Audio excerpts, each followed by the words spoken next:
Bismillahirrahmanirrahim. Assalamualaikum warahmatullahi wabarakatuh. Selamat pagi teman-teman. Semoga teman-teman selalu dalam keadaan sehat, dilindungi sama Allah Subhanahu wa taala. Baiklah, pagi ini saya akan memaparkan tentang unsur-unsur kepariwisataan. Setelah itu nanti teman-teman silahkan cermati isi PowerPoint ini, dan kalau ada yang mau ditanyakan boleh silahkan meninggalkan pesan di kolom komentar. Pengertian pariwisata sendiri merupakan suatu perjalanan yang dilakukan untuk sementara waktu, yang diselenggarakan dari satu tempat ke tempat lain dengan maksud dan tujuan untuk menikmati perjalanan tersebut. Jadi tidak ada maksud bisnis, tidak ada maksud lain selain untuk menikmati perjalanan atau bertamasya. Tujuannya adalah lebih ke makna estetika. Jadi tidak ada maksud lain seperti bisnis, tidak ada maksud lain yang berhubungan dengan pekerjaan. Selanjutnya kita akan membahas bahwa pariwisata itu adalah sebuah industri. Tapi di sini teman-teman setuju nggak kalau kita mengatakan bahwa industri pariwisata itu bukanlah industri yang menghasilkan asap atau menghasilkan polusi? Gimana? Nah, karena di sini industri pariwisata itu tidak hanya sebuah industri yang menghasilkan barang, tapi di industri pariwisata itu juga menghasilkan jasa. Maksudnya menghasilkan jasa itu adalah membuat usaha jasa. Di sini dapat kita lihat bahwa dalam sebuah industri pariwisata itu sifatnya jamak. Jadi industri pariwisata itu adalah kumpulan dari berbagai perusahaan. Misalnya ketika orang berwisata, orang itu akan memerlukan transportasi, alat untuk akomodasi, penginapan, catering atau makan, terus suasana yang baru, yang fresh, dan yang pasti adalah feeling yang happy. Nah, semua ini adalah kumpulan dari berbagai perusahaan. Makanya daerah-daerah yang menjadi destinasi pariwisata itu akan menjadi salah satu pusat. Kalau kita belajar di sejarah kota, itu adalah bisa dikatakan kota sebagai pusat pariwisata. Contohnya kita lihat Pulau Bali, daerah Yogyakarta, dan beberapa tempat lain. Lanjut, kita akan membahas unsur-unsur kepariwisataan. Yang pertama, kita akan membahas tentang biro perjalanan. Jadi biro perjalanan itu adalah badan usaha yang tugasnya untuk mengurusi berbagai perlengkapan seorang wisatawan dari mulai berangkat sampai nanti wisatawan itu akan pulang. Jadi bagaimana di tempat tujuan itu nanti, bagaimana makannya, bagaimana destinasi-destinasi yang akan dikunjungi, itu semua telah dipikirkan dan dibuat internetinya atau tahapan perjalanannya itu oleh si biro perjalanan.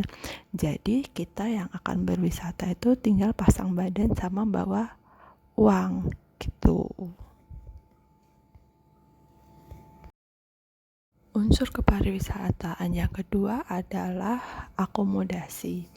Akomodasi atau tempat penginapan sementara.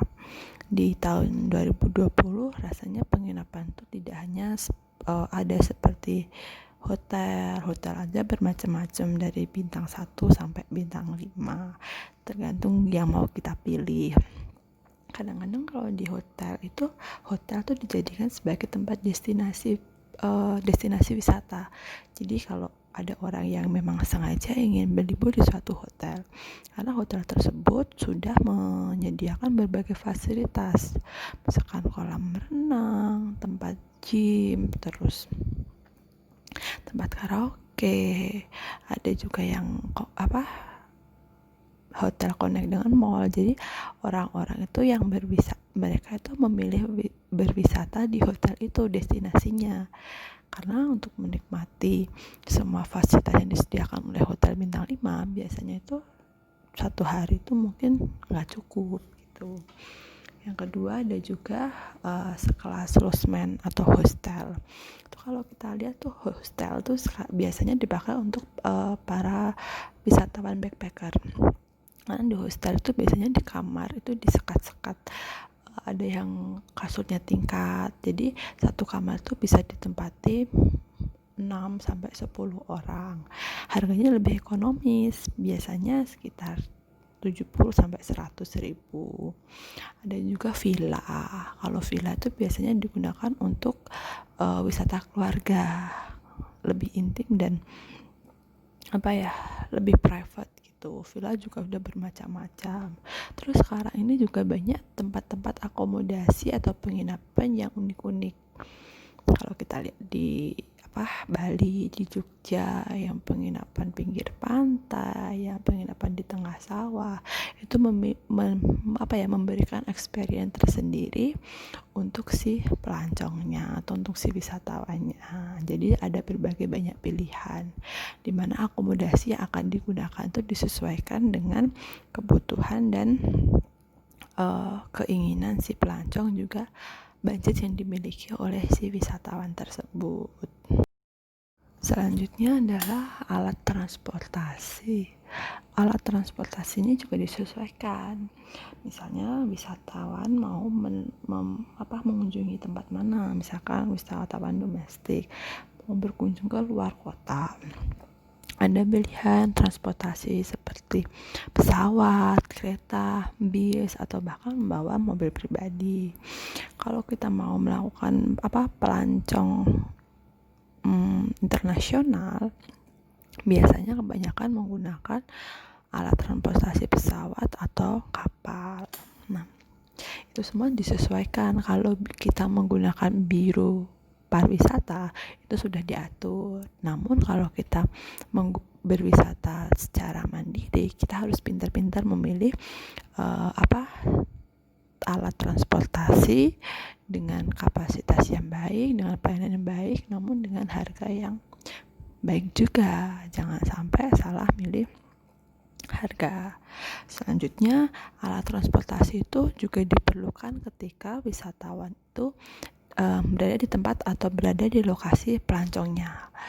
Di situ biasanya kalau kita tidak didampingi biro perjalanan, itu banyak sekali sudah ada jasa sewa mobil, atau bahkan dikatakan sekarang ada city tour. Jadi di tempat wisata itu ada yang sudah siap mobil sama pemandu wisatanya yang mau mengantarkan kita ke tempat-tempat yang dituju. Atau bahkan kita juga bisa menyewa mobil sendiri, kita bisa menyewa sepeda sendiri. Dan di kota-kota besar itu sudah banyak transportasi umum yang bisa menjangkau ke tempat destinasi yang akan kita kunjungi. Misalkan seperti bis Trans Jogja, bis Trans Solo, itu rutenya itu sudah bisa menjangkau beberapa wisata yang ada di beberapa kota di daerah tersebut gitu. Yang tidak kalah penting dan menarik ketika seseorang berwisata adalah tempat makan atau restoran, atau bahasa pariwisata yang disebut jasa boga. Biasanya salah satu destinasi yang dicari orang selain menikmati pemandangan di suatu tempat, orang itu juga akan mencari makanan khas daerah tersebut apa. Nah, jasa boga ini sekarang tidak hanya tidak hanya jenis-jenis makanan yang biasa, tapi makanan-makanan yang mungkin dikatakan aneh itu sekarang juga menjadi peminat para wisatawan, karena mereka semakin dikatakan aneh itu mereka itu akan semakin penasaran dan akan menjadi satu destinasi untuk dicoba. Jasa boga itu juga sekarang sudah terdiri dari beberapa pilihan. Ada yang memang mahal, sedang, rendah, cukup, dan dengan berbagai varian menu. Di tiap daerah biasanya akan ada satu menu khusus yang menjadi andalan dari daerah itu, dan itu biasanya yang legend atau legendaris gitu akan diburu oleh wisatawan asing. Tempat penukaran uang juga menjadi salah satu unsur kepariwisataan yang biasanya itu ada di kota-kota.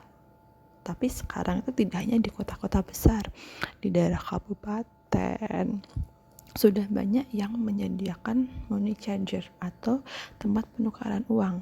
Karena biasanya turis-turis yang datang dari mancanegara itu tidak selalu menukarkan uang di bandara.